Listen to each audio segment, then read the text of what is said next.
OMG. Hello, good people, and welcome back to the B Word. And oh boy, do I have a story to tell you. I know it's been a little bit, and we're going to go ahead and jump into this week's B Word, bounce back.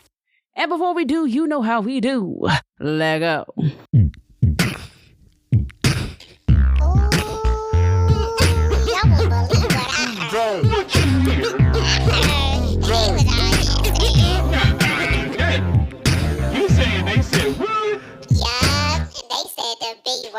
Welcome back, one and all, to your favorite beta-based podcast, The B Word. I'm your host, B. Alexander, and this week we are talking about bounce back.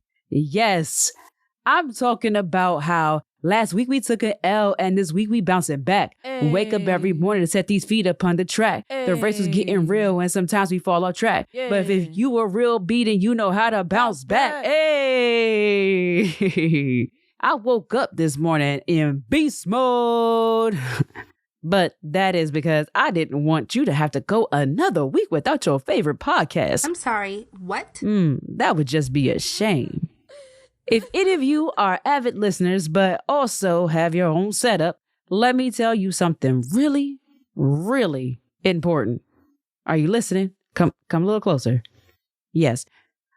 I don't care what Universal Audio says from here on out. I will not be updating my UA or my OS, as this has created some type of multiversal failure that doesn't allow you to record things.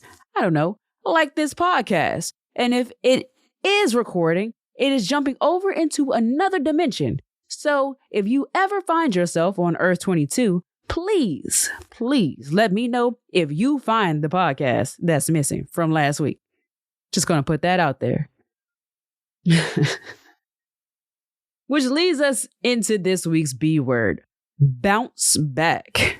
I know. I took a little bit of that from, the big bro, Big Sean. Actually, would he even be a big bro? I think technically he's a little bro to me, but whatever. We're not going to go there right now.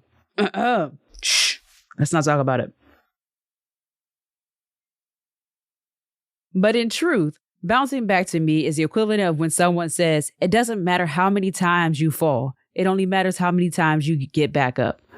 Or you may have also heard it somewhere along the lines of, you can fall 50 million times, but at the end of the day, you just need to get up 50 million and one. That technically didn't make sense. It never has made sense to me on that one because the math is wrong. If you fall 50 times, then you have to stand up 50 times or 2 times to 2 times. You wouldn't stand up more times than you have fallen. I'm just saying, you just don't want that number to be less. You don't want to get up less than the number of times you've fallen. Whatever. Anyway, moving on. We all experience setbacks in our lives. That feeling of taking 2 steps forward only to take 10 steps back. The difference is that when you now traverse those 10 steps again, they will be easier because you have changed and have grown. The steps may look the same, but the person taking them is not. I love the fact that Cambridge Dictionary even has a definition for a bounce back. Just in case any of you naysayers were to be like, but B, that's not even a word. Ha! No, it's called a phrasal verb. And I hope you go ahead and get used to it because we're going to be using those around these parts, okay?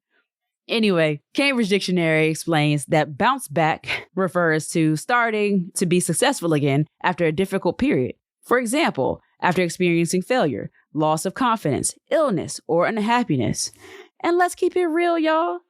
We all use the weekend to bounce back after a tough week at work so we could get back at it on Monday. Feel me? Or whichever day is the start of the week for you. Because, some people start their work week on Tuesdays, Wednesdays, or maybe even have those split days. And I feel so sorry because, man, those 2 days next to each other, it makes a world of difference. It is clearly a term that transcends culture. I mean, Oxford and all the learned publications appear to have a definition or working definition for bounce back. So what does that mean on the B word? Well, I like to think that this means that no matter what comes our way, we may stumble, we may fall, but we keep going. If at first you don't succeed, dust yourself off and try again. You can dust it off and try again, try again. Thank you, Aaliyah. Yes, that's exactly what I mean. I experienced a system failure last week and did my best not to step out of character, regardless of my passion for what I do and the immense displeasure I had during what we shall henceforth call a system outage. I woke up on Saturday asking myself, what was I going to do about this current situation? Was I to just go another week? Or however long it was going to take for them to figure out a solution? Yeah. No, of course not. Because before, I felt as if I had exhausted all of my known resources. But the truth was I hadn't, because I hadn't exhausted myself. So no, my full system is not back up and running, but I had to get a little creative, had to work around the issue. I have to own up to my mistakes that I made, any deadlines that I missed because of this. I'm not going to wallow in what went wrong, but I will acknowledge what I did right. I bounced back. And I will continue to prep my episodes, plan out the future content, but also to take this as a learning opportunity. Because the B word is back, y'all. And I am ready to take this podcast to the next level. A quote I recently heard, you can pick up a mistake and carry it as a burden, or you can set it down and use it as a stepping stone to greatness. So the choice is yours. Thank you for joining me on this week's episode of The B Word. I'm your host, B. Alexander. Please remember to like and subscribe so you can be notified every time an episode is published. As always, I welcome you to connect and share stories of how you bounce back. You can always connect with me on social media at @IM_B Alexander or on my website, which could probably use a little bit of a facelift, but it's a work in progress. So that's at IMBAlexander.com. And until next time, I want you to remember to be kind to yourself, believe in yourself, and keep bouncing back, y'all. Peace.